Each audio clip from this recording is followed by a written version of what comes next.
Hey guys, this is Mr. Kilburn, and I'm going to go through a couple of problems when it comes to solving systems of equations by a method called elimination. So it's the third way we've learned how to solve systems.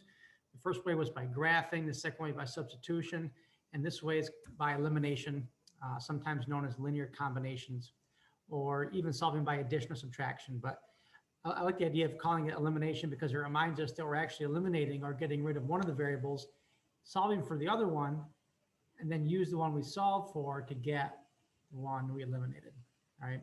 So it's kind of like a couple different ways of solving them. Sometimes it's set up super easy. Sometimes there's a little bit of work involved, but either way, it's nothing that you can't handle. So look at this first example. Negative 6x plus 5y equals 1 and 6y plus 4y, 6x plus 4y equals negative 11. Well, when you go to combine these equations, the way this is set up, one of the two variables basically eliminates quickly without doing any work, okay?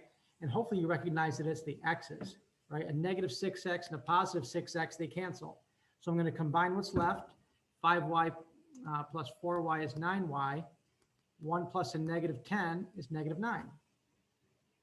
Well, the opposite of multiplying by 9 is to divide by 9. And without a whole lot of work, we quickly get y to be negative 1. Okay, so at this point, I've got y, and some students think, oh, I've got y equal to something, I'm done. No, you're not done. Like, it's not just an equation, it's a system. So you need to figure out what y is. You also need to figure out what x is. All right, so once you have y, you can use it to get x. So you do that by simply picking one of these two equations, okay? The first one, the second one, it really doesn't matter. So let's pick the second one for the heck of it. So I'm going to replace that y with negative 1. So 6x plus 4 times negative 1 equals negative 10. And now I'm just going to solve for x. 4 times negative 1 is negative 4. I'm going to add 4 to both sides. I get 6x equals negative 6. Divide 6, x equals negative 1.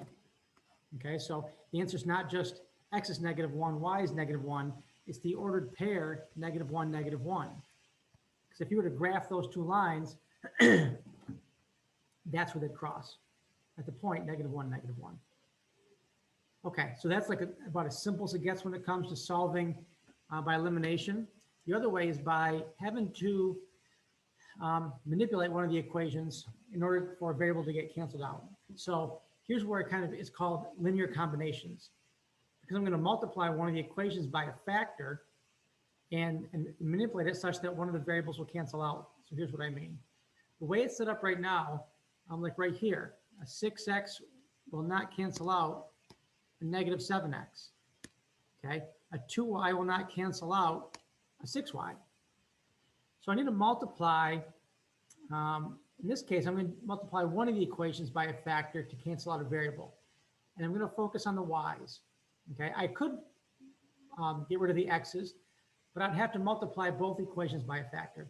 And we're not going to get to systems like that. We don't need to. Maybe as a freshman, you'll probably have to do that. But for this year, we'll focus on just manipulating one of the equations. So my question is this. What would cancel out a positive 6y? A negative 6y, exactly. So what would I need to multiply a positive 2y by to turn it into a negative 6y? And hopefully, if you know your math facts, well, you're like, well, I could multiply by negative 3. That's exactly what we're going to do. Now, if there's a mistake students make, they only multiply this side of the equation by whatever the factor is. But you really need to be careful to multiply everything on both sides of the equation by that new factor. So let's do that. Negative 3 times negative 7x is 21x. Negative 3 times positive 2y is negative 6y. Negative 3 times 18 is 54, negative 54. Okay, now when I go to combine these, if you notice, positive 6y, negative 6y, they cancel. 6x plus 21x is 27x equals 0 take away 54 is negative 54. Divide 27, I get x equals negative 2. Okay, not so bad. So again, all I did was multiply this top equation by -3. It gave me a new equation right here. Same value as the first one, just a different combination of it. And combine them. My y's cancel. I combine my x's, and then I combine my constants, and I use that to get x. So once I have x, now I can figure out what y is. Okay?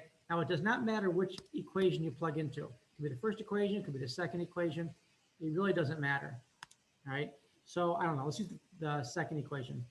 So instead of 6 times x, I'm going to have 6 times -2 plus 6y equals 0. I'm just going to solve for y. -12 plus 6y equals 0. Add 12, add 12. Those cancel. I get 6y equals 12. Divide y. Divide y. Divide 6. Divide 6. Divide 6. Y equals 2. Okay, so the answer is not just -2. It's not just 2. It's the ordered pair, -2, 2. That is the answer right there. All right, guys, hope that helped. One system where the variables cancel out right away, one where I need to manipulate one of the equations and combine it on my new equation with a previous equation so that one of the variables canceled out. In this case, the y's canceled out.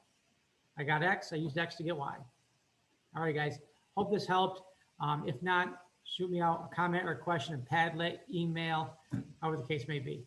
All right, guys, have a great day. Hope all is well. Be safe. Be good.